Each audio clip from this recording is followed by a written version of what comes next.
창세기 4장 14절 말씀입니다. 주께서 오늘 이 지면에서 나를 쫓아내시온즉 내가 주의 낯을 배웁지 못하리니 내가 땅에서 피하며 유리하는 자가 될지라. 무릇 나를 만나는 자마다 나를 죽이겠나이다. 이 말씀은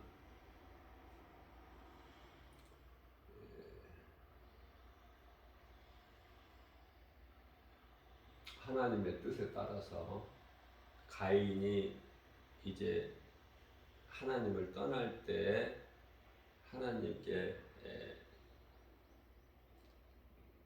고백하는 것이죠.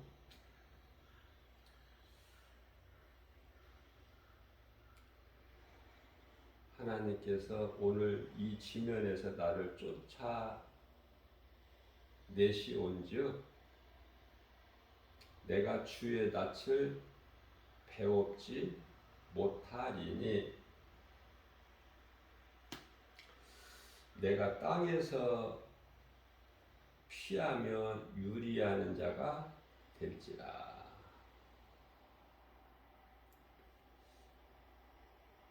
무릇 나를 만나는 자마다 나를 죽이겠나이다. 이 가인의 말이에요. 가인. 동생 아벨을 들판에서 돌로 쳐 죽이고도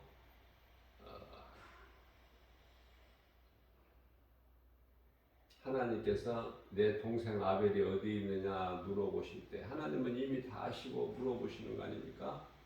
아벨의 핏소리가 하나님께 들렸기 때문에.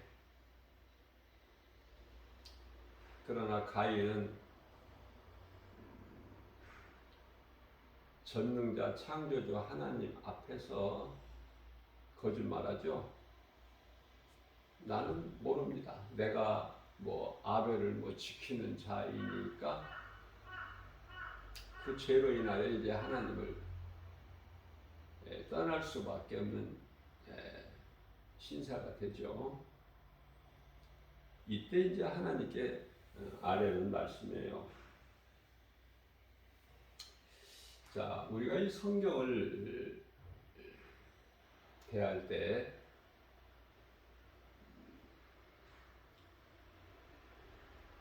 사람이라고는 성경적으로 보게 되면 아담과 그 아내 하와, 그 속에서 난 가인과 아벨,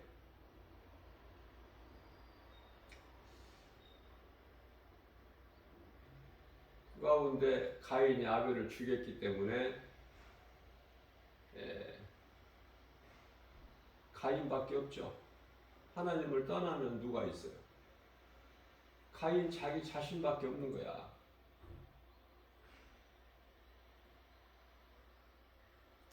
그런데 나는 이제 땅에서 피하며 유리하는 자가 될 것인데 무릇 나를 만나는 자마다 나를 죽이겠나이다.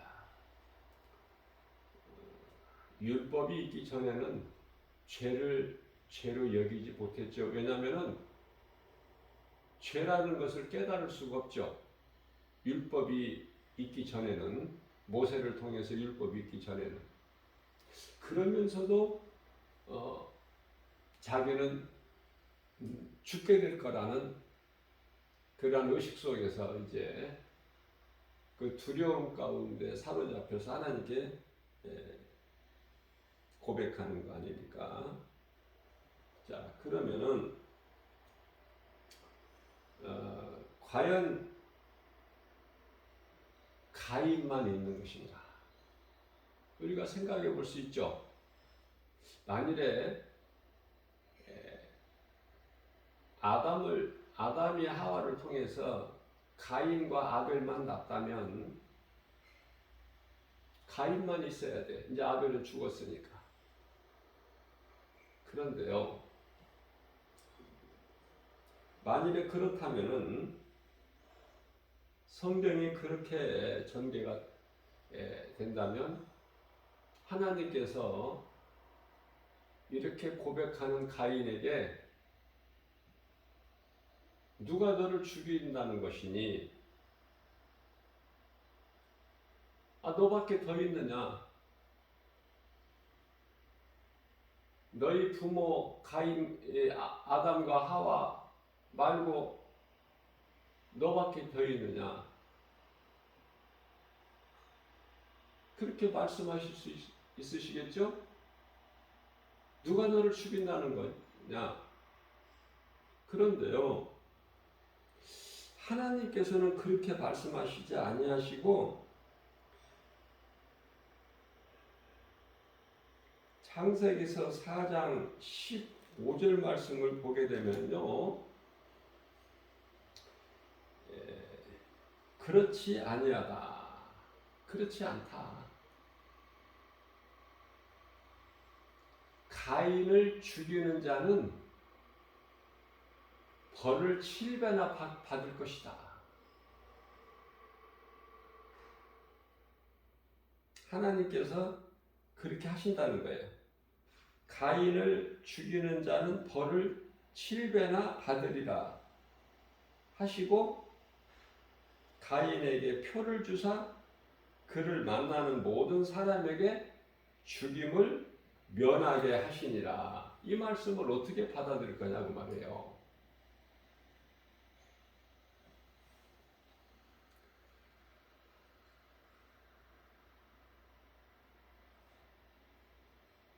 가인을 만나는 모든 사람에게 모든 사람들로부터 죽임을 면하게 하시니라. 그러니까 가인 말고 사람들이 있다는 건 아닙니까? 모든 사람들. 그것도 한두 사람이 아니야. 우리는 알 수 없지만 하나님만 아시지만 모든 사람들로부터 죽임을 당하지 않게 죽임을 면하게 하시겠다.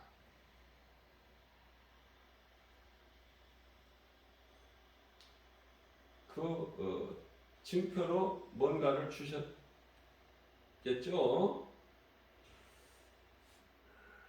그래서 가인 말고 다른 사람들이 있었음을 우리가 알 수 있어요. 하나님 말씀을 통해서. 중요한 것은 이와 같이 두려운 마음이 죄에서 온 것이다. 아담이 범죄하기 전에는, 선악과 열매를 먹기 전에는 전혀 두려운 마음이 없었어요. 부끄러운 마음도 없었고. 그래서 숨을 이유가 없어. 하나님의 낯을 피하여 숨을 이유가 없죠. 선악과 열매를 먹음으로 인해서 이제 두려움이 온 거예요.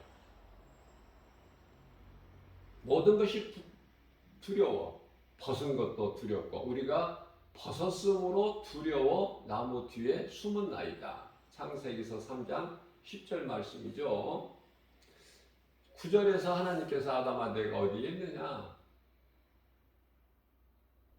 다 아시면서 부르시는 거야. 그것은 회개하기를 원하시는 마음이시죠. 하나님 마음은. 그러나 회개할 줄은 모르고 남에게 책임을 전가하는 자기 책임을 회피하는 거예요. 나는 잘못이 없다. 하와가 먹으라고 해서 먹었을 뿐이다. 하나님께서 하와를 여자를 만들어서 나와 함께 한 몸으로 살라고 주시지 아니하셨느냐. 그래서 나는 먹을 수밖에 없었고 먹었고 내 잘못이 아니다. 하와 잘못이다. 그러면서 내가 언제 여자를 만들어 달라고 했나니까? 하나님이 만들어 주셨잖아요. 하나님까지 걸고 넘어져. 죄가 무섭죠? 이와 같이. 자, 그래서 죄로 인하여 온갖 두려움이 다 오는 거예요. 죄 문제가 해결되면 마땅히 두려움이 사라지는 것이죠. 두려움에 반대되는 말은 뭐예요? 평안 아닙니까? 평안.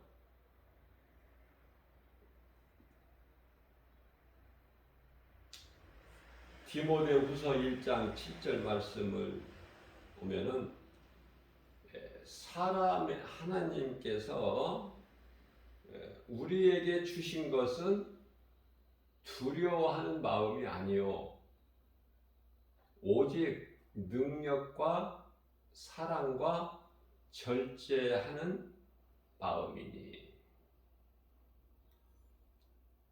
오직 능력과 사랑과 절제하는 마음이니.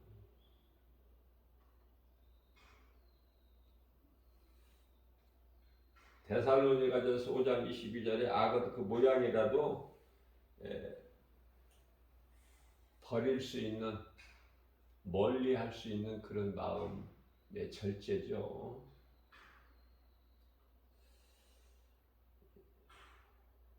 마음을 하나님 말씀을 따라 우리가 순종하지 아니하면은 죄로 인하여 온갖 두려운 마음이 올 수밖에 없어요. 왜냐하면 하나님의 말씀만이 죄와 두려움을 물리칠 수 있는 능력이 있기 때문에. 그래서 우리는 무엇보다도 하나님을 사랑해야 모든 문제가 해결되는 거예요. 다시 말하면은 하나님을 사랑하지 아니하면은 고린도전서 16장 22절에서 저주를 받을지어다 그러셨거든요. 사랑과 하나님을 사랑하는 자와 사랑하지 않는 자는 이와 같이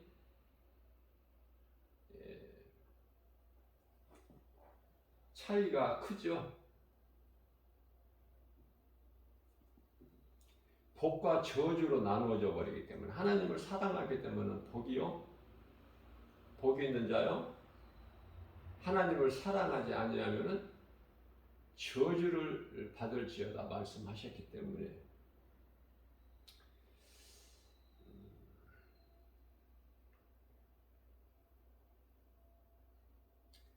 아담과 하와는 에덴 동산에서 나와서 이제 비로소 가죽 옷의 의미를, 그런 거 처음 봤잖아요. 가죽 옷. 옷이라는 건 모르고 살았으니까. 그래서 인간이 만든 것은 무화과 나무 잎이고 옷이 고작 무화과 나무 잎이야. 하나님께서 죄인을 위하여 친히 만들어서 입혀주신 옷은 가죽 옷이니 아담과 하와가 이 가죽 옷에 대한 의미를 얼마나 많이 생각을 해 봤겠느냐고 말이에요. 그래서 가죽 옷의 의미를 하나님께서 우리에게 이 가죽 옷을 주신 것이 무엇일까? 이 가죽 옷이 무엇이지? 얼마나 생각해 봤겠어요. 그러면서 가죽 옷의 의미를 깨닫고 보니 우리가 하나님께서 먹지 말라는 선악과 열매를 먹은 것이 이게 죄구나. 이래서 우리가 에덴 동산에서 나오게 되었고, 에덴 동산은요, 우리가 지금 살고 있는 이 땅이 아니에요. 그저 그냥 한 2층 하늘 정도, 2층 하늘 있죠? 하늘은 첫째 하늘, 둘째 하늘, 셋째 하늘까지 있잖아. 셋째 하늘은 영원 세계, 하나님 보좌 있는 곳. 낙원, 그죠? 고린도후서 12장 2절에서 셋째 하늘이라고 말씀하셨고, 고린도후서 12장 4절에서는 그곳이 낙원이라, 그죠? 자, 둘째 하늘 정도로 이해를 하면 돼요. 에덴 동산은. 왜 그렇습니까? 둘째 하늘은요, 땅도 아니고 하늘도 아니야. 하늘이란 건 셋째 하늘. 그것도 아니야. 중간 지대라고 보면 돼. 왜냐면은, 셋째 하늘에는 우리가 이제 장차 들어갈 그 나라에는 더러운 것이 없어요. 죄가 없고 짐승도 없고 더러운 것이 없어. 다시 말하면 죄가 없다고 말해요. 어둠이 없어. 죄가 없으니까. 그래서 이제 타락한 천사장이 이제 누시퍼가 그 하늘에서 쫓겨나지 않습니까? 그래서 이 공중 권세를 잡은 자가 되죠. 에베소서 2장 2절 말씀을 보게 되면은 2층 하늘까지 그 권세를 잡고 있다 그 말이에요. 땅뿐만이 아니라.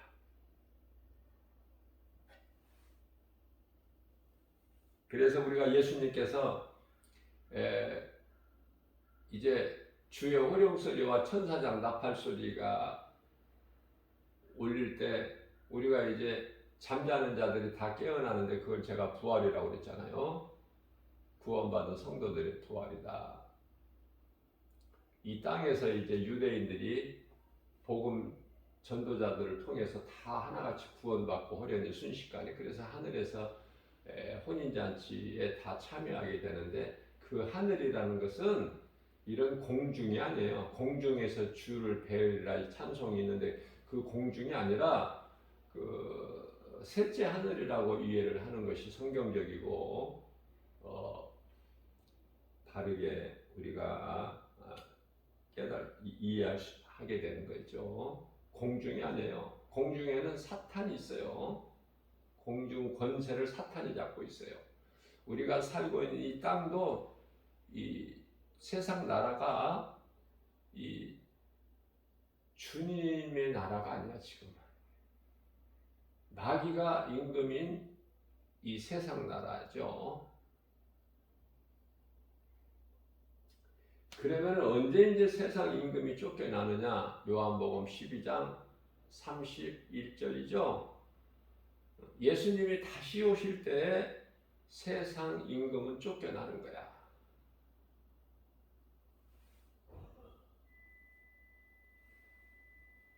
그때까지는 이제 마귀가 세상 임금 노릇을 하는 것이죠. 요한일서 5장 19절 아닙니까?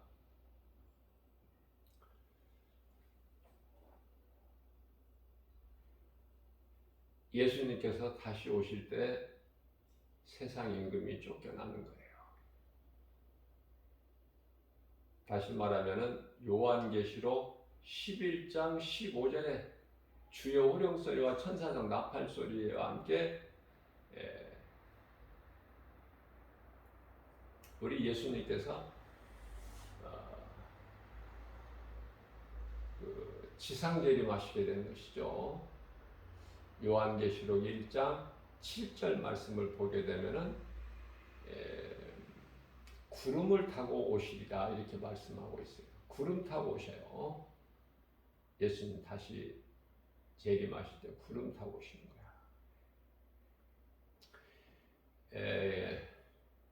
사도행전 1장 11절에서도 하늘로 승천하신 예수님을 제자들이 물거름이 바라만 보고, 하늘을 그냥 뚫어져라 바라만 보고 있으니까 천사가 갈릴리 사람들아, 너희가 무엇을 그렇게 바라만 보고 있느냐? 하늘로 올라가신 예수님께서는 올라가신 것 같이 그대로 다시 오신다고 하시지 않았느냐? 예수님 말씀하신 대로 너희가 가서 행하라. 그렇죠? 사도행전 1장 11절 말씀. 자, 그러면은 이제 보좌 있는 곳에서 내려오실 때는 구름을 타고 내려오시는 것이 성경적이고요. 이 땅에 오셔서 재림하신 예수님께서 심판주로시죠. 오셔서 그 하나님을 데려가는 세력들과의 그 싸움을 하실 때, 그들을 물리치실 때 요한계시록 19장 11절 말씀을 보면은 백마를 타고 싸우시는 거예요. 그리고 하늘의 군대들이 똑같이 예수님과 같이 백마를 타고 세마포 옷을 입고 대장 되신 예수님을 따르고요. 우리 예수님은 어린 양의 그 피 묻은 옷을 입으시고, 무기는 하나님의 예수님이시죠. 예수님 입에서 나오는 검, 말씀으로 물리치시는 거예요. 그 예수님께는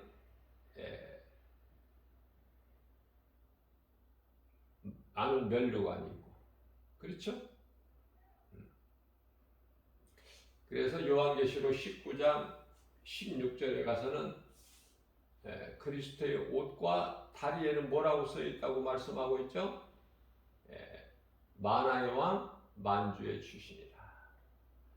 자, 비로소 이제 우리가 살고 있는 이 세상 나라가 주의 나라가 된 거예요. 비로소. 그러니 우리가 이 땅에 사는 동안에, 육체를 벗는 동안에 이 땅에 살아가면서 좋을 것이 없죠. 고난이지 않습니까? 그리스도인들이 당하는 고난. 이제 고난인 거예요. 근데 믿음이 좋다는 사람들이 이 고난이 없어. 세상 사람들 같이 기뻐하고 즐거워하고 세상과 타협하고 살고 얼마나 잘 사는지 몰라. 우리는 하나님 말씀 뜻에 따라서 우리는 행해야 되는 거예요. 잠언서 28장 1절에서 악인은 쫓아오는 자가 없어도 도망하나. 쫓아오는 자가 없는데 스스로 도망다녀. 악인은 그렇다는 것이고, 의인은 사자같이 담대하니라. 사자가 어떤 두려움이 있나요? 없죠. 그래서 예수 그리스도를 구주로 믿는, 그래서 믿음으로 의롭다함을 얻은 의인은 예수님 한 분이에요. 그러나 이제 우리는 의롭다함을 얻은 자죠. 그리스도를 통해서. 우리 예수님께서는 그냥 의인이라고 그래요. 예수 그리스도를 믿는, 예수 그리스도 구속 안에 있는 그리스도인들, 구원받은 성도들을 의인이라고 그러죠. 또 솔로몬도 그렇게 의인이라고 표현을 했고, 의인은 사자같이 담대하느니라. 두려운 마음을 떨쳐버려야 죄에서 오는 것이고, 이게 불신앙이고요. 의심마귀가 던져주는 것이죠. 의심이라는 건 마귀가 던져주는 거예요. 두려움도 마찬가지고. 하나님께로부터 온 것이 아니라고 그랬잖아요. 디모데후서 1장 7절에서. 그래서 우리가 이 두려운 마음이 전혀 없을 수가 있나요? 문제 앞에, 환경 앞에 두려운 마음이 엄습하죠. 자, 그때 이제 우리가 하나님 말씀 능력으로 물리쳐야 되는 거예요. 예수 이름 권세로. 자, 창세기에서 6장 1절 말씀을 보면은 사람이 땅 위에 번성하기 시작할 때, 사람이 땅 위에서 이제 번성하기 시작할 때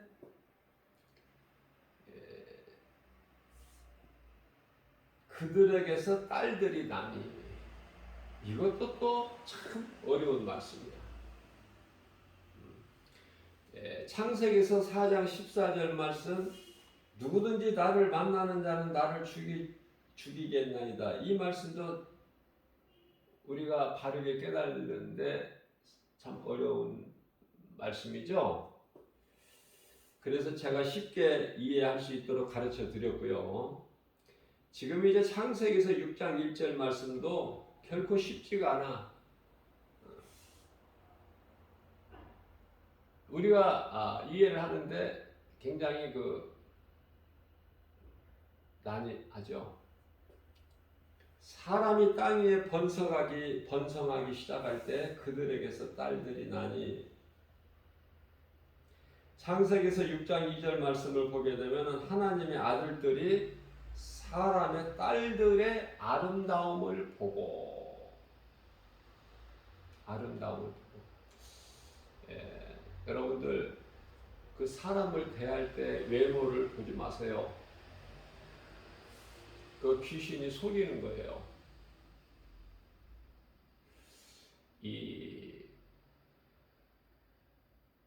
예수님께서 마태복음 23장 33절에서 이 뱀들아, 이 독사의 새끼들아, 그렇게 저주하셨는데요. 그들이 세상에서는 아름답고 잘되고 부족함이 없이 잘 나가는 사람들이에요. 아름답다는 건 뭐예요? 세상 것을 많이 가진 거야. 인물만 잘난 것이 아니라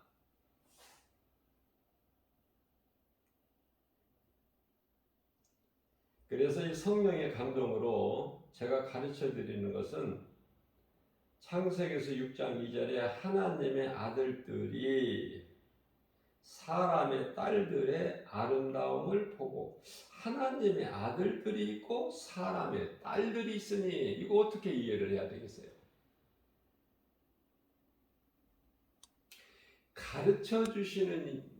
가르쳐주는 자가 없으면 알 수가 없어요. 모든 성경이. 그러나 이제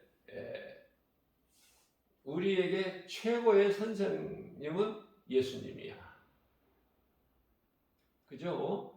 우리가 이 성경을 배울 때 좋은 사람을 만나서 배워야 바르게 알고 건강한 신앙생활을 통해서 믿음이 자라지 않습니까?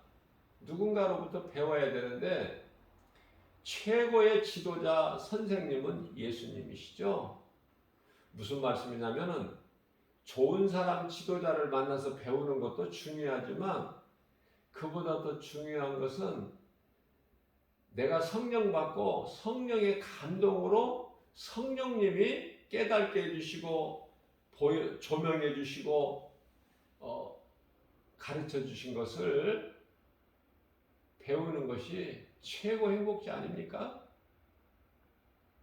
요한복음 3장 2절에서 니고데모가 예수님께 선생님이라고 그랬잖아요. 베드로가 누가복음 5장 5절에서 예수님을 선생님이라고 그랬잖아요. 그죠? 자, 저는 이제 내 지혜로는 감히 바르게 깨달을 수가 없지만 하나님께 기도해요. 예수님 바르게 깨닫게 해주세요. 이 말씀의 의미, 이 말씀하신 하나님의 뜻이 어디에 있는지. 그러면 가르쳐 주셔요. 놀랍죠? 그래서 행복하고 기쁜 거예요. 모든 일에. 내가 약한 것이 얼마나 이걸 자랑할 것인지 몰라요. 사도 바울이 그렇지 않습니까? 내가 약한 것이 강함이라. 내가 강한 것을 자랑하는 게 아니야. 내가 약할 때 성령의 역사가 있어. 크게 역사하셔요. 강권적으로 때로는. 그래서 생각과 마음을 지켜주시고 또 감찰해 주시고 또 생명길로 승리의 길로 인도해 주시고, 이게 성령의 역사예요. 성령께서 일하시는 걸 성령의 역사라고 그러는데요. 그러니까 우리가 성령님을 의지해야 돼. 아무나 성령님 의지합니까? 내가 성령을 받아야 돼. 그래야 예수님께서 성령을 통하여 가르쳐 주신 것을 내가 깨달을 수가 있어요. 공감대가 이루어져야 된다 그 말이에요. 성령님과 함께. 그래서 제가 성령께서 가르쳐 주신 대로 감동을 받아서 내가 담대하게 여러분들에게 전할 수 있는 것은 하나님의 아들들이고 사람들의 딸들이 있다. 그런데요, 하나님의 아들들이 아름답다는 것은 말씀은 없는데 사람의 딸들이 아름다운 거야. 그렇게 마치 선악과 같이. 선악과가 어떻습니까? 하와가 그 나무를 본즉 뱀의 말을 듣고 뭐 한 번, 두 번 들었겠어요? 하와가 하나님께서 먹지 말라는 선악과 나무 앞에 가서 한두 번 보았겠느냐고요. 하나님께서 이것만큼은 먹지 말라고 금하셨는데 뭐 한 번, 두 번 보고 뭐 바라보고 뭐 먹겠어요? 뱀이 한 번, 두 번만 거짓말로 미혹했겠느냐고요. 응? 하와가 바라보고 또 바라보고 또 그 다음날 또 바라보고 또 바라보고, 뱀은 거짓말로 미혹하고 또 미혹하고 또 미혹하고. 세상 속담 이런 말 있죠? 10번 찍어 안 넘어가는 나무가 있느냐? 계속 미혹한 거야. 하와가 선악과 나무 앞에 와서 바라볼 때마다, 그 나무를 바라볼 때마다 곁에서 거짓말로 그 두 혀를 가진 뱀이 간교한다. 들짐승 중에 가장 간교한 것이 뱀이라고 그러셨잖아, 하나님께서. 그 혀로 낼름낼름 그냥 하와를 미혹한 거예요. 그래서 이제 뱀의 말을 듣고, 하나님의 말씀보다 뱀의 말을 먼저 듣고, 사도행전 27장 11절에서 그 로마 백부장이 바울을 죄수로 이제 어때요? 로마로 압송해 가는데 그 백부장이, 이름은 없지만 백부장이 사도 바울의 말보다 누구 말을 들었어? 선장과 선주의 말을 더 듣더라. 그래서 어떻게 돼요? 죽음의 위기에 빠지게 되죠. 여러 날 동안 해를 보지 못하고 광풍을 만나서 배가 파손되고 다 276명인데 다 죽게 되었을 때 하나님의 사람 사도 바울 한 사람으로 인하여 한 명도 죽지 않고 다 살잖아요. 하나님이 하시면 이렇게 되는 거예요. 죽을 상황에서 살아나 영원히 멸망할 수밖에 없는 사망에서 영원히 사는 생명으로 옮겨지는 거 아닙니까? 그게 하나님의 은혜요. 그 구원은 하나님의 선물이다. 물론 성령도 하나님이 주시는 선물 아닙니까? 자, 하나님의 은혜 아니면은 그 어떤 것도 아무것도 크고 작고를 떠나서 되는 것이 없어. 자, 그래서 그 하나님께서 사람의 딸들의 아름다움을 보고, 세상 사람들이 아름다워요. 제가 이 복음 전하고 보면은 세상 사람들은 아름다워. 그러면 예수님을 구주로 믿는 그리스도인들은 어떨까? 아름답지가 못해. 그저 그렇게 생겨서 전부. 옷도 화려하게 옷을 입은 사람들은 다 세상 사람들. 헤롯 왕궁에 있는 사람들. 예수를 믿는 사람들은, 예수님을 구주로 믿는 사람들은 어때? 옷을 화려한 옷을 입지도 못해. 또 그 신분은 어때? 양떼를 지키는 목자들, 목자들 뭐 자랑할 게 있어요? 뭐 대단한 것을 뭘 가지고 있어요? 뭐를 드러낼 게 뭐 있어? 그저 양떼만 지키는 것이지. 이해를 돕기 위해서 야곱이 형 에서를 피해서 에삼촌 나반의 집으로 도망가잖아요. 하란 땅까지, 그 먼 곳에. 어디 갈 데가 있나요? 없어. 외갓집이 제일 좋아. 편안하고. 외갓집. 저도 어려서 방학만 하면은 외갓집 가는 게 일이야. 아예 그냥 거기에서 오래 눌러 살아. 외갓집이 이렇게 좋은 거야, 외갓집이. 야곱이 가보니, 외갓집에 가보니, 라헬이 그렇게 아름다운 거야. 그래서 7년을 7일같이 일했어. 에삼촌 나반이 그 제시한 조건에 그냥 그대로 이해만 한 거야. 라헬을 아내로 얻기 위해서.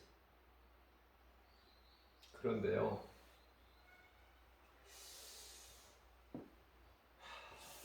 레아가 에삼촌의 큰딸인데 레아는 별로 관심이 없어. 야곱이 믿음이 있었느냐 그 말이에요. 믿는다 하면서도 도망길에 베델이라는 곳에 이르렀을 때, 잠을 청할 때 거기에서 꿈을 통해서 사닥다리가 자기 있는 그곳에서 하늘까지 펼쳐져 있는데 하늘의 천사들이 그 사닥다리를 오르락 내리락. 그래서 야곱이 뭐라고 그래요? 이곳이 하나님의 집이구나. 그래, 베델 아닙니까? 엘은 하나님이고 베실이라는 것은 집을 뜻하는 것이고, 여기가 하나님 집이구나.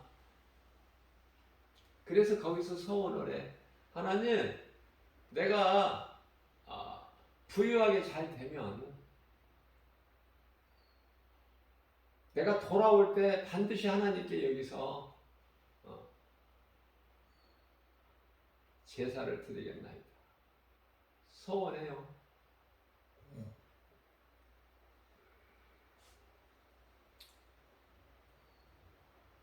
자, 애삼촌 집에 가서 두 딸이 있는데 레아는 관심이 없어. 그런데 애삼촌 나반이 또 맡겨버려.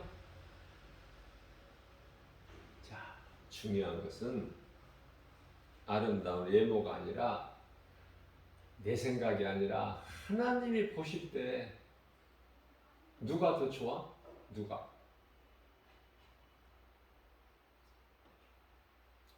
레아야 라헬이 아니고, 야곱의 생각은 라헬이지만 절대적으로 하나님의 생각은 레아라니까. 그 레아에서 누가 나와? 유다가 나오잖아요. 넷째 아들 유다가. 이런 걸 말씀을 통해서 깨달을 수 있어야 돼요. 물론 이제 그 아름다운 그 나엘에게서도 요셉과 베냐민이 출생이 되지만, 중요한 것은 그리스도의 계보는 유다로부터 되는 거야. 자, 그러면은 하나님의 아들들 나오고 사람의 딸들이 나오는데 뭐 어렵게 생각하지 마세요. 저한테는 쉽게 성령님이 감동을 주시기를, 하나님의 아들들, 이거는 세세 후손으로 이해를 하시면 돼요. 세세 후에 후손들. 아벨이 죽고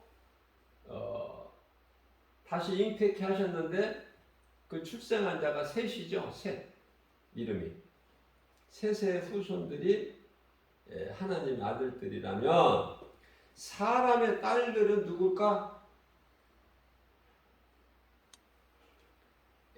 하나님을 떠난 가인의 후손으로 이해를 하시면 성경적이고요. 어렵지가 않아요. 사람의 딸들의 아름다움을 보고 사람의 딸들이 그렇게 아름다워. 그래서 하나님의 아들들이 사람의 딸들의 아름다움을 보고 자기들이 그냥 좋아하는 대로 모든 여자를 다 아내로 삼어. 그러니 하나님 기뻐하신 뜻에 따라 사는 것이 아니라 셋의 후손들이 사람의 생각으로 사람의 딸들과 결혼하니까 거기에 그냥 물들어 버리는 거야. 솔로몬이 이방 여자들 1000명을 거느리고 살았는데요. 대단하죠? 1000명.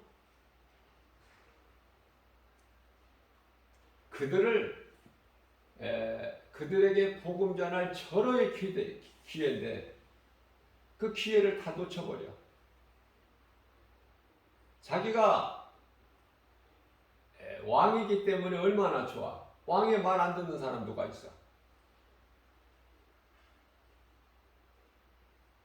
그래서 너희가 오직 성령이 되기만 너희가 권능을 받고 예루살렘과 유다와 사마리아 땅끝까지 이르되 증인이 되리라. 사도행전 1장 8절 말씀인데요. 예수님께서 지상 명령인데 예루살렘과 온 유다와 이거 무슨 말씀이에요? 가족서부터 가까운 관계에 있는 자들로부터 자꾸 더 멀리까지 나가는 거 아닙니까? 이 복음의 능력이. 그런데요,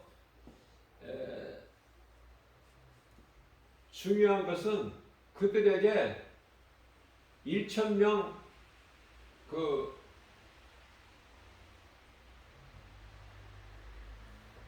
여자들에게 복음을 전하기는커녕 하나님만이 신이다. 그때 복음이 뭐예요? 예수님 오시기 전이니까 하나님 여호와, 내가 믿는 그 여호와, 그분만이, 그 이름만이 신이다. 너희가 섬기는 것은 다 우상이고 그건 신이 아니야. 하나님께서 있게 하신 모든 피조물인데 그걸 너희가 신으로 섬기는 건 그건 우상 숭배니. 이렇게 해서 복음을 전해가지고 그들의 영혼을 구원할 수가 있는데요.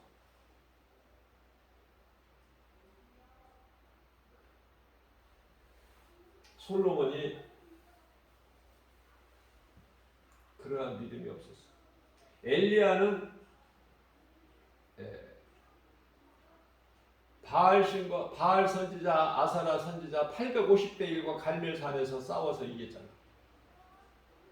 솔로몬은요,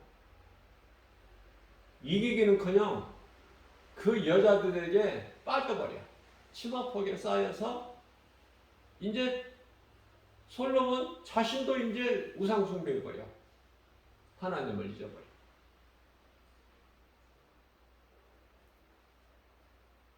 그러한 솔로몬이 결국은 하나님께 돌아오죠. 회개하고 노년에.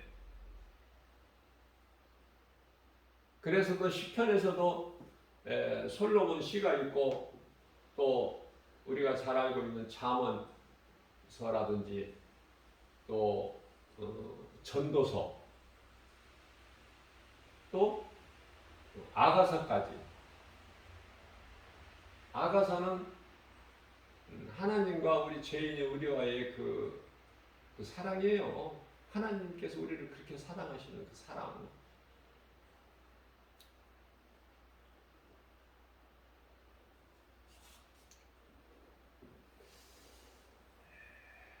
우리가 이 사람을 볼 때요, 그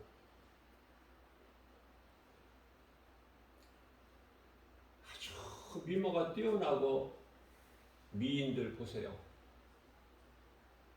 다 그 이 뱀의 속성이 있어. 그 내면에는. 그래서 막 홀리는 거야. 남자들을 막.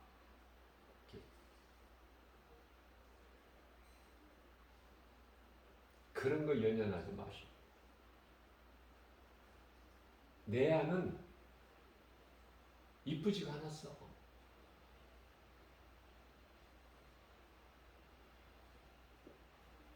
그러나 우리 예수님은 중심을 보시고 외모를 보지 아니하시고, 그래서 우리가 그리스도인이라면 예수님 마음을 닮아서 사람을 중심을 봐야 된다. 외모를 보지 말고. 중요하죠. 말씀을 통해서 우리는 자꾸 배워가는 거예요. 제가 앞서 말씀을 전했죠. 성령을 통해서, 다시 말하면 말씀을 통해서 우리는 배워야 되고 깨닫고, 또 그 길로 행하는 거예요. 행함까지 가야 돼. 그래야 열매가 있어.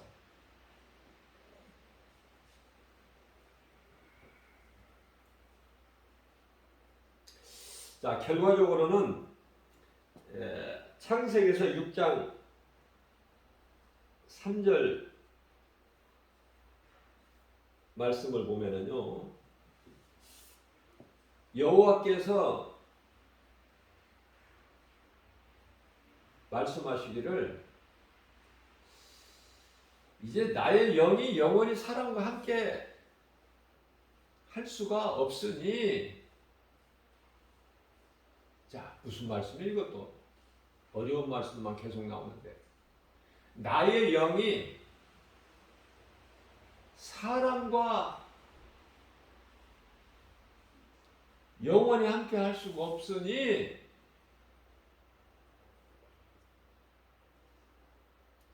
사람에게는 짐승같이 육체만 주신 것이 아니라 하나님을 알고 하나님과 교통할 수 있는 영을 주셨잖아요. 아담에게.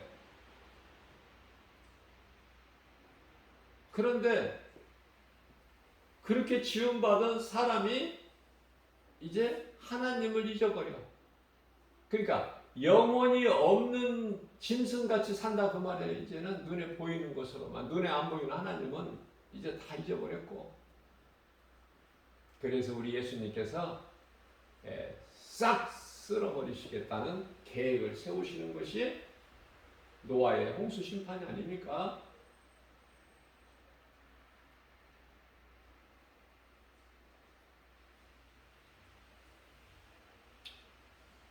노아 600세,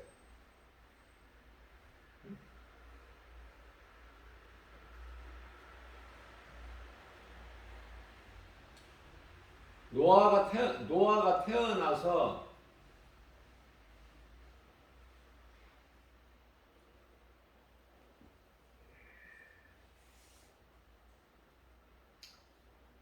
노아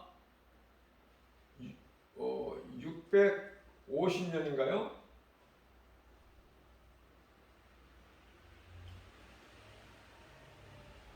홍수 심판이 물로 하나님께서 세상을 멸하시는데,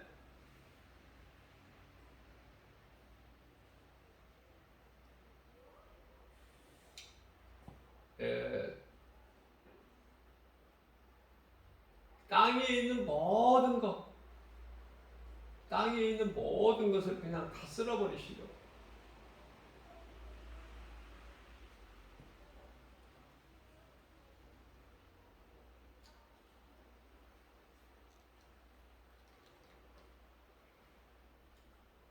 어떤 것이라?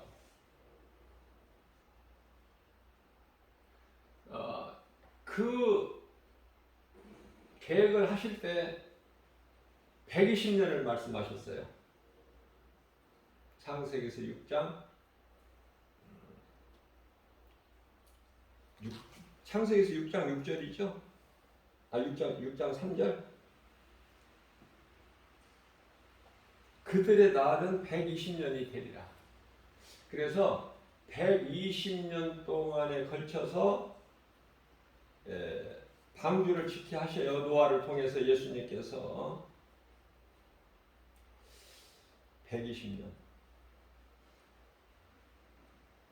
말씀 선포하신 때서부터 120년 후에 그 홍수 심판으로 인하여 다 죽죠.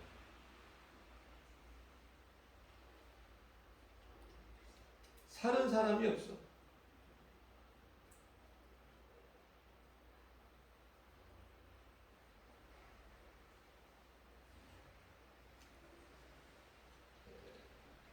노아가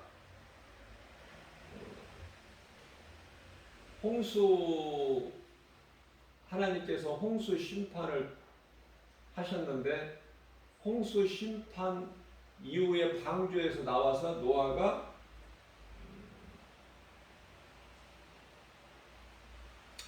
350년을 살았죠.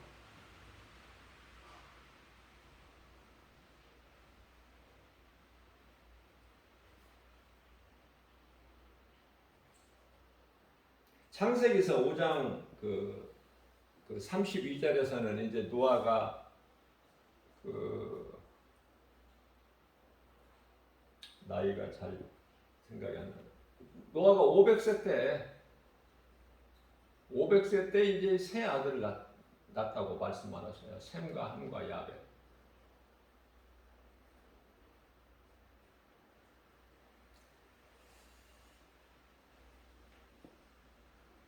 그리고 홍수 심판 이후에 350년을 더 살게 되는 것이죠. 무슨 말씀을 드리려고 하냐면은, 셈과 함과 야벳 똑같은 아들인데 왜 또 함은 또 다르죠?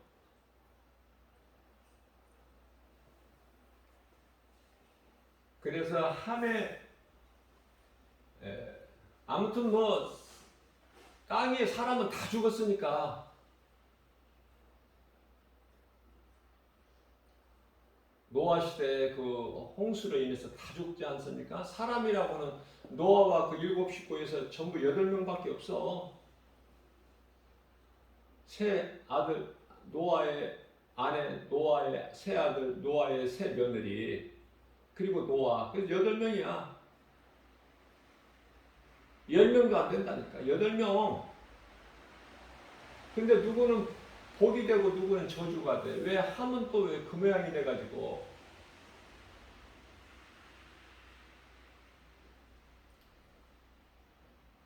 함이 가나안을 낳게 되는데, 그 아들들 가운데 넷째 아들인가요?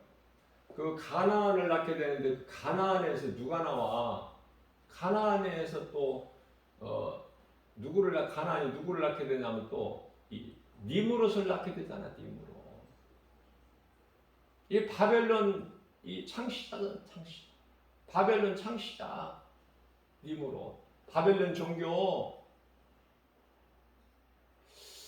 아브라함을 창세기서 12장의 1절에 가서 부르실 때 아브라함이 어디에서 살았어요? 갈대아 우로.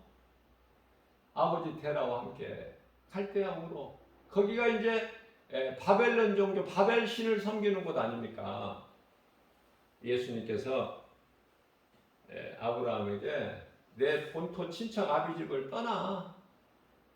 내가 너에게 지시할 땅으로 가라. 성경은요, 시작부터 어두움과 빛이야. 빛과 어둠이 공존해. 다시 말하면은 빛은 복이고 어둠은 저주야. 그게 왜 그렇습니까? 타락한 천사 루시퍼로 인해서 모든 죄가 시작이 된 거예요. 그 죄값은 사망이고 로마서 6장 23절. 그렇기 때문에 사망 안에는 모든 것이 다 들어있어.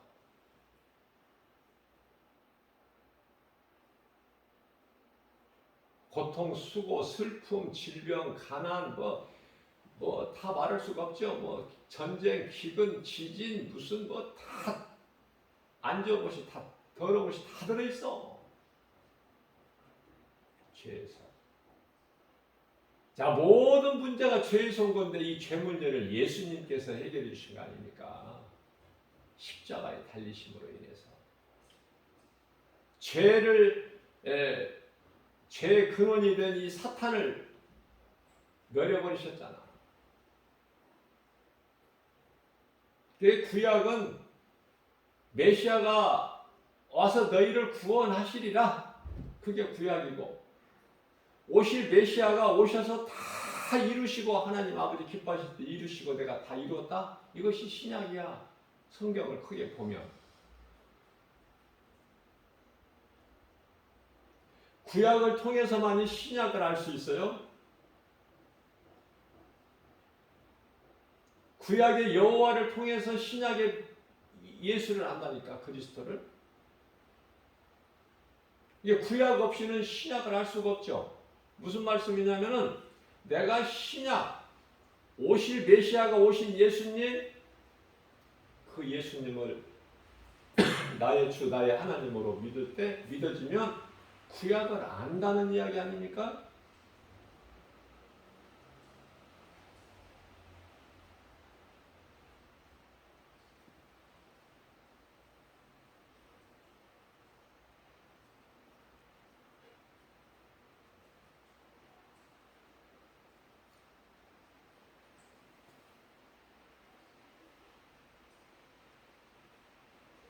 500세 때,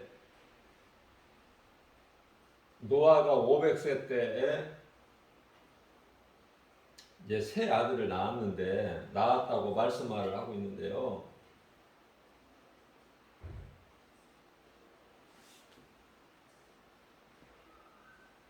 (500세) 된 이후에 이제 새 아들을 낳는데, 노아가 이제 그 나이가 600세 때에 세상을 물로 심판하셨고, 그리고 나서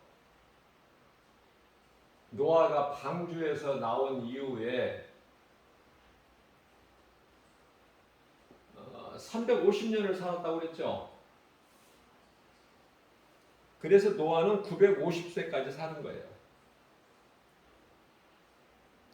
아담은 930세.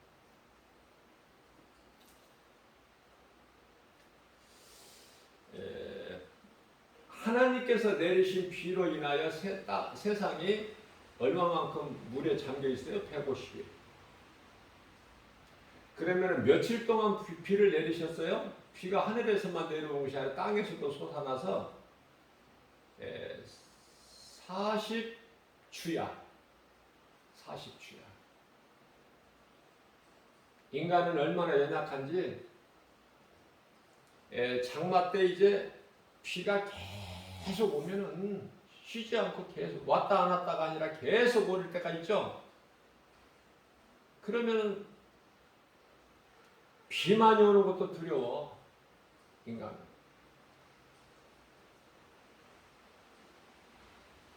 대단한 것 같지만은 실제로는 굉장히 연약해요.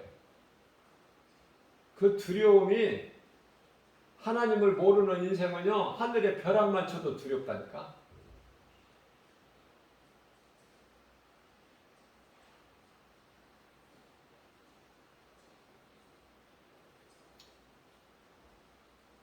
하나님을 떠나서는 살 수가 없는데, 그런데 하나님 없이 이렇게 잘 살잖아.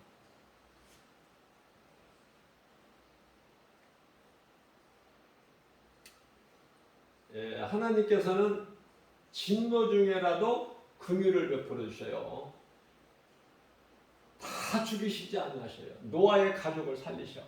노아를 한번 생각해 볼 때요, 저는 노아를 가끔 잘 생각해 보는데, 아니 이 서울에서만 전국 우리나라는 말할 것도 없고 우리나라 뭐 전국적으로 말할 필요가 없죠. 서울에서 내가 노아라면은 내 가족만 산다면 어떻겠어? 다른 사람이 다 죽고 없고. 그런데요, 더 나가서 우리나라 전국에서 나와 내 가족만 산다고 해보세요.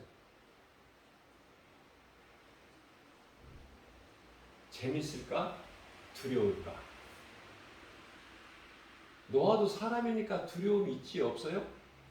그러나 성경에 노아가 우리밖에 세상에 없어서 두렵다는 말씀 하나도 없어. 찾아보니까 노아가 두려워했더라 이 말씀이 없더라고요. 포도 농사를 져서, 그러니까 포도주를 많이 먹었죠. 노아가 왜 많이 먹었는가도 한번 생각해 봐야 되잖아. 우리가 심적 마음의 스트레스가 얼마나 컸겠어. 그래서 노아도 조금 포도주야 먹었더니 많이 먹으니까 막 더워서 이제 옷을 다 벗고 알몸으로 그냥 자다가 옷을 벗은 거야. 뭐 벗고 잔 것이 아니라. 그 함이 또 그 아버지의 허물을 들춰내가지고 저주를 받아버리잖아. 그 함의 아들 가나안이, 그래서 이 가나안이라는 이름이요, 사람 이름, 익명으로 할 때는 저주고, 가나안 땅, 지명을 나타낼 때는 복이에요. 약속의 땅 가나안, 젖과 꿀이 흐르는, 그죠? 자, 중요한 것은 창세기에서 6장 6절인데요. 하나님께서 땅 위에 사람을 지으신 것을 마음에 근심하셨다는 말씀입니다. 나는 이 말씀 들을 때 얼마나 마음이 아픈지 몰라. 창조주 하나님 마음을 누가 근심하게 했어? 사탄 타락해가지고 사탄을 보고, 타락한 천사 사탄을, 루시퍼를 보고 하나님께서 마음에 근심하셨다 이런 말씀 없어요. 하나님께서 하나님의 모양과 형상대로 지음받은 사람이 하나님을 배신해버리고 아예 하나님을 잊어버리고 짐승같이 육체로만 사는 것을 보시고 마음에 근심하시고. 사람이 그렇다니까요. 창조주 하나님을 피조물 가운데서 사람만이 하나님, 창조주 하나님을 그 마음을 근심하게 해드린 그런 죄인이라니까요. 근데 어떻게 살기를 바라요? 그럼에도 불구하고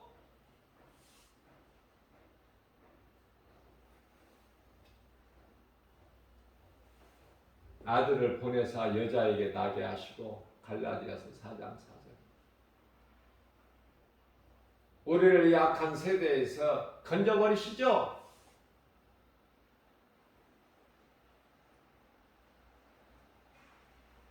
영원히 죽을 수밖에 없는 우리를 건져버리신다는 거 아닙니까? 악한 세대에서. 그러니까 우리가 사는 것은 하나님의 은혜죠.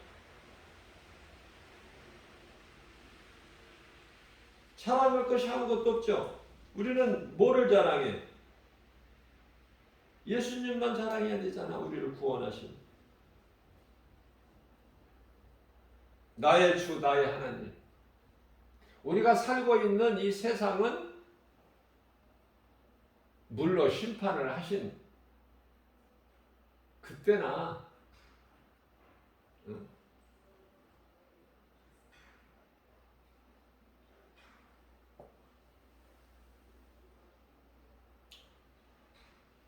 그리스도께서 오시기 전에 2400년 전이 되나요? 아담 타락 이후로는 1600년이 되고, 그때나 지금이나 똑같아. 사람은 하나도 달라진 것이 없어.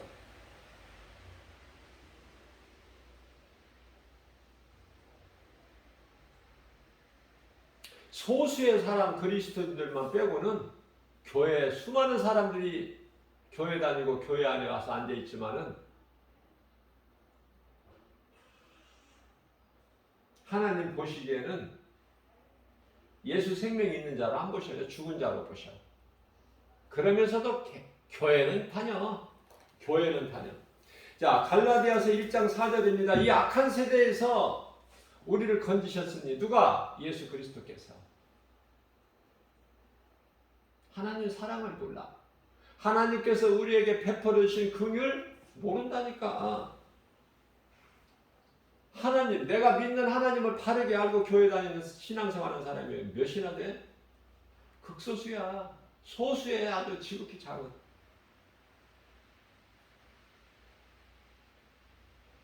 예수 그리스도께서 아버지 뜻을 따라 이 땅에 오셔서 십자가에 달리심으로 이 악한 세대에서 우리를 건지셨다. 예수님이 대신 죽으시고 그래서 대속의 주님이라고 합니다. 대속. 우리 죄를 대신 지시고 죽으셨다. 시작서부터 그렇게 말씀하시는 거야. 1장 4절에서. 이와 같이 땅 위에 사람 지으셨음을 한탄하사 마음에 근심하시고 하나님께서 사람 때문에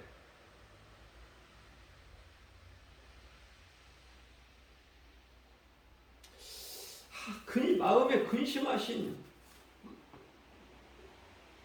그 이유를 7절에서 이르시되 내가 이 땅에서 사람을 다 쓸어버리겠다. 사람뿐만이 아니라 가축 무슨 땅에 기는 거, 공중에 나는 새, 모든 것 다.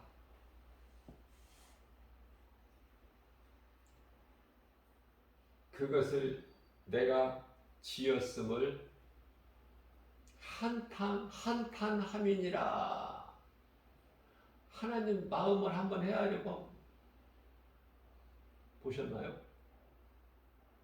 내가 이런 것들을 땅 위에 두고 하나님께서 마음에 근심하시고 이런 것들을 땅 위에 있게 지으신 것을 한탄함이니라 이렇게 말씀하십니다.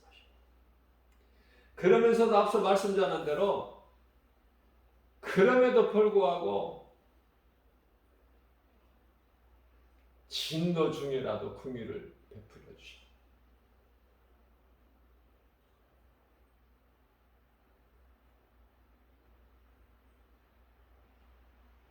파멸하셨으면은 노아 가족 살려주시지 아니하셨다면 구원하시지 아니하셨다면 끝나버린 것이죠. 7천년 갈 것이 뭐가 있어? 이 인류 역사가 7천년에 이제 끝이 나는데 그거 갈 것이 뭐 있어? 그때 이미 노아 시대 끝나버렸지.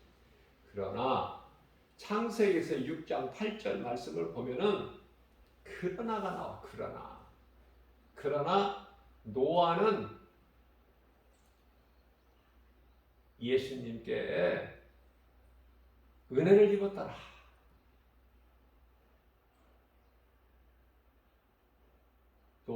그러나 노아는 여호와께 은혜를 입었더라. 여호와는 구약의 여호와는 예수님께 성경을 읽을 때 어렵게 여호와 하지 말고 그러나 노아는 예수님께 은혜를 입었더라.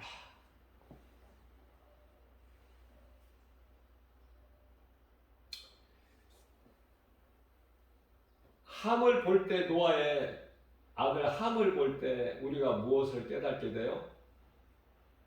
사람 속에서는 다시 말하면은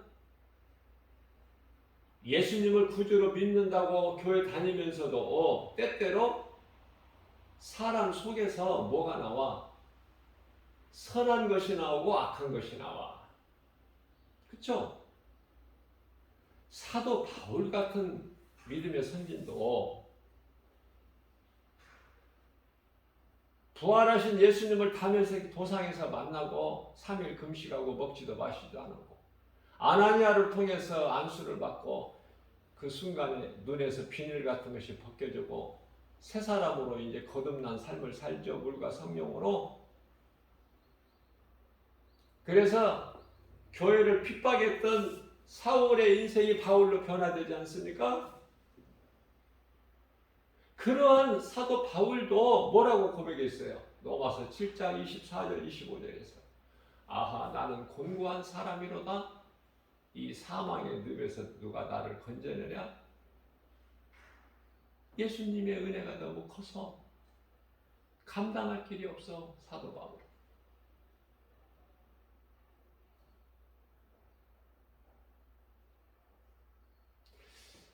무슨 말씀이에요? 사도 바울의 이 속에 두 마음이 있다는 거야. 두 마음. 두 법이 있어. 두 법이. 죄의 법이 있고 성령의 법이 있고. 나를 죽이려고 하는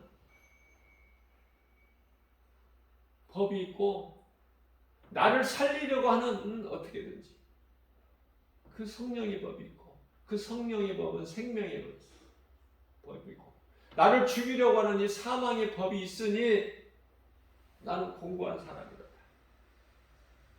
그죠?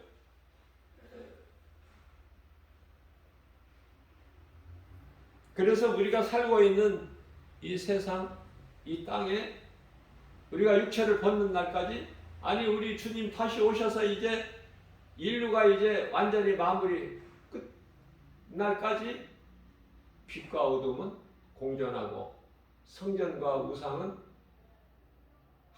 같이 공존하고 다시 말하면 진리와 거짓, 성전과 우상, 빛과 어두움, 생명과 사망.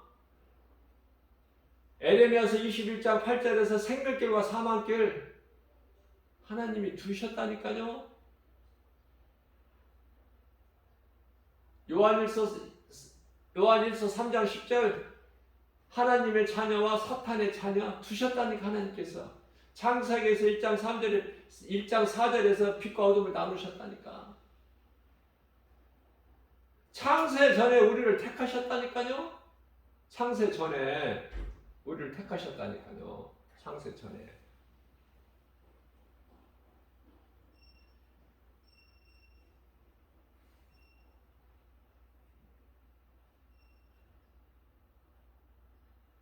에베소서 1장 4절 말씀 아닙니까? 창세전에 언제 우리를 택하셨나? 나 아무리 찾아봐서 많이 힘들었어요. 내가 전에.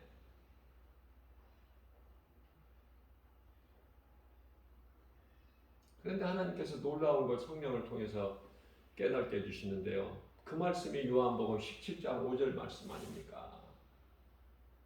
예수님께서 아버지 내가 창세 전부터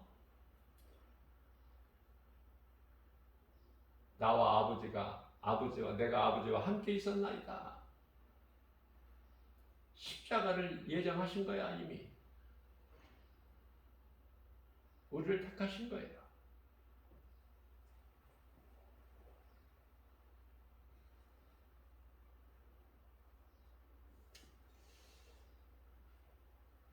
아브라함은 믿음의 조상이죠. 별로 그렇게 믿음이 좋지는 않았어. 그런데 단 한 가지 이삭을 모리아산에 가서 드려버리잖아. 던져버려. 이미 드린 거야. 그거는 죽었다가 다시 살아나서 이삭이, 그 이삭은 예수 그리스도의 상징이에요. 여호수아도 마찬가지지만 우리가 그렇게 봐야 돼. 영적인 안목을 가지고 그냥 좁게 보지 말고 넓게. 자, 그래서 아브라함이 어때요? 완전히 변화되잖아. 아브라함도 아들 이삭을 하나님 말씀에 절대 순종해버리죠. 사라한테는 의논도 안 해. 이번 것도 안 해. 만일에 그렇게 했다가는 모든 것이 다 틀어져 버려. 하나님의 뜻을 순종할 수가 없어. 사라가 알면. 사라가 알아보세요. 난리 나지. 네?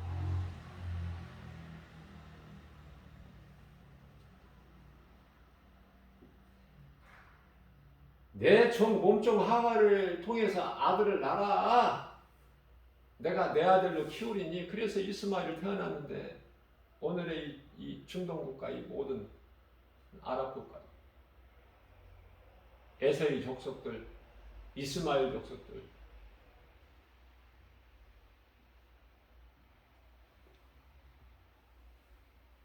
문제는 여자야. 자, 그렇기 때문에 아브라함이 생각하기를 내 아들 이삭 하나님께서 나에게 약속의 씨로 주신 이 아들 내가 100세에 난 아들 이삭 이놈을 내가 결혼을 시키는데 결코 이방인과 내가 결혼을 시킬 수가 없다. 내 며느리를 이방 여인 할 수가 없다. 그래서 늙은 종 엘리에서를 어디로 보내요? 고향으로 보내. 그죠? 하란 땅에 고향으로 보내서 결국은 기도하는 가운데 누구를 데리고 와요? 리브가잖아, 리브가.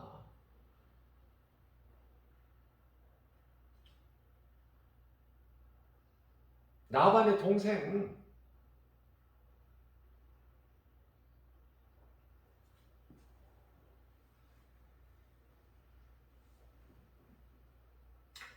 아브라함이 이삭을 모리아산에서 번져 멀려 들을 때 그 모리아산이 예루살렘이잖아요.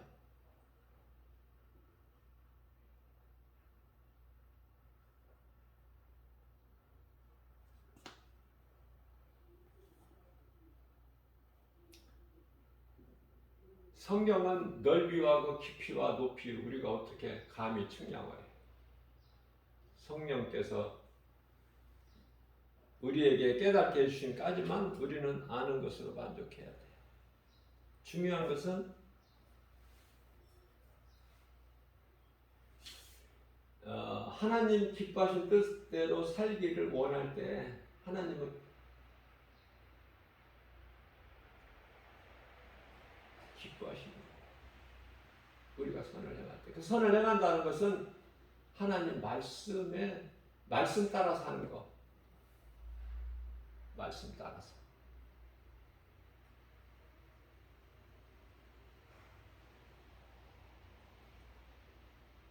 하나님께서는 버리신 자에 관심이 없으시지만은 우리가 한번 생각해 볼 때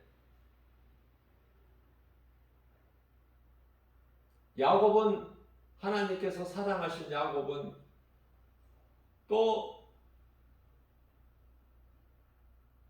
아버지 이삭과 조부 아브라함의 신앙을 본받아서 이삭도 아브라함의 영성을 본받아서 어떻게 해요? 야곱을 또 하란 땅에 보내죠. 그래서 라반의 딸들을 아내로 삼게 하는데 뭐 도망을 갔든 어쨌든 뭐 장자권을 뭐 그냥 뭐 팥죽 한 그릇을 샀던 아버지에게 이삭에게 나가서 에서라고 거짓말을 했던 뭐 했던 하나님께서는 그 기뻐하신 뜻이에요. 그 과정일 뿐이고 결국은 그리스도께서 오시기 위하여 레아를 아내로 취해야 오시기 때문에 다 그 계획된 것이기 때문에 모든 그 과정이야. 그런데 에서는 하나님께서 미워하시는 에서는 다시 말하면 버림받은 에서는 어때요? 지날대로야. 뭐 하나님 기뻐하신 뜻이고 뭐 있어? 아버지 뭐 기뻐하신 뜻이고 그런 영성도 없고 그래서 누구하고 가나안 여인들과 결혼하지 않습니까? 가는 길이 다르다니까. 가는 길이 다르니까 행하는 것도 다르고 모든 것이 달라.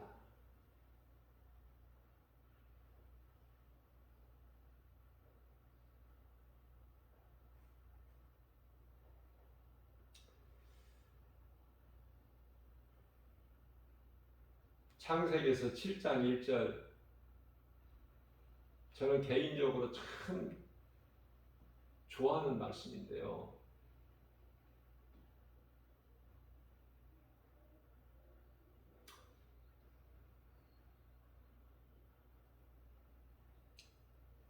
예수님께서 노아에게 말씀하시기를, 노아야, 너와 내 온 집은,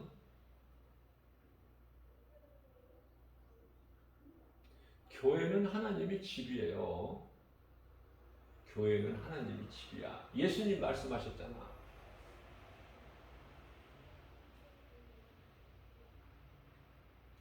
내 집은 만민이 기도하는 집이라. 내 아버지 집이야.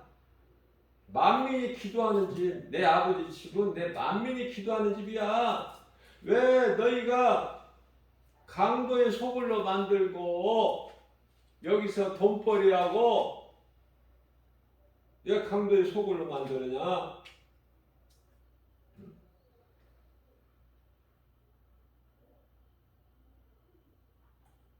이사야서 56장 7절에서도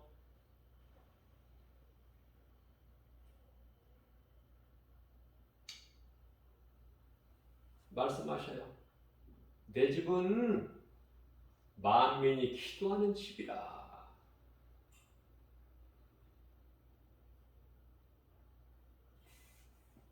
교회에서 돈벌이 하지 말아야 돼. 예수님 등이 없고 자기 유익을 위해서 돈벌이 하려고 하지 말아야 돼. 그러한 귀신이 주는 생각 다 예수 이름 권세로 떨쳐버려야 돼요. 모양은 그럴듯하나 그 속은 그게 아니야. 귀신에게 속는 거야. 세상과 타협하는 거예요. 거룩한 성전, 더럽히지 말고 나 한 사람부터가 깨끗해야 돼. 돈 사랑하지 말고 사람을 외모로 보지 말고 그 한 영혼 한 영혼 그 한 사람 영혼을 생각해야 된다니까. 교회는 사명이 영혼 구원에 있잖아요. 다른 거 없어요. 영혼 구원하는 그 사랑으로 복음을 가르치고 전할 때 그 성도 한 사람 한 사람들이 믿음이 자라서 마태복음 5장 13절 14절 세상에 나가서 구별된 삶을 살아. 세상 따라 살지 않고 세상과 타협하지 않고 소금과 빛의 사명을 감당하는 거예요. 그리스도인으로서. 그것이 그저 그냥 그렇게 되는 것입니까? 그래서 예수님께서 노아에게 이르시되 노아야 너와 내 온 집은 여기서 교회도 포함이 된다고 그랬죠 제가? 방주로 들어가라. 내가 이 악한 세대에서 너의 의로움을 내가 보았노라. 우리는 이 마지막 때를 살면서 한 사람 한 사람 하나님 말씀 앞에 비춰볼 때 이러한 하나님께 인정받고 칭찬받을 수 있는 사람인가, 주님 앞에 부끄럽지 않은 삶을 사는 것이 맞는가 한번 돌아봐야죠. 고린도후서 13장 5절에서 자신을 돌아봐야지. 오직 복음인가? 오직 소망을 위에다 두고 땅의 것을 연연하지 않고 하나님 말씀 중심으로 살아가는 것인가? 내가 사는 것은 하나님의 은혜로 살고 있음을 내가 깨닫고 있는가? 나 같은 죄인을 살리신 나의 주 나의 하나님 기쁨으로 찬송하면서 모든 일에 감사하면서 살고 있는가? 내 영혼이 주께 향하고 있는가? 여기서 영혼은 마음 짐승같이 살고 있지는 않는가? 교회는 다니면서 불신자들 세상 사람들은 말할 것도 없고 교회 안에도 이러한 믿음이 없이 종교생활하는 사람들이 너무 많으니까 이들을 깨워야 되잖아. 그게 교회 사명이고 목회자의 예? 사명이잖아요.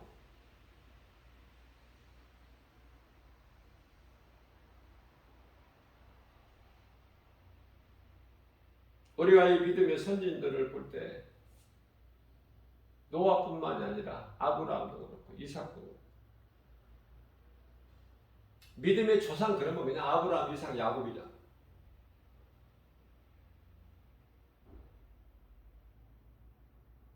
아브라함과 이삭과 야곱이 부여했으니까 따르는 것이 아니라 믿음의 조상이니까.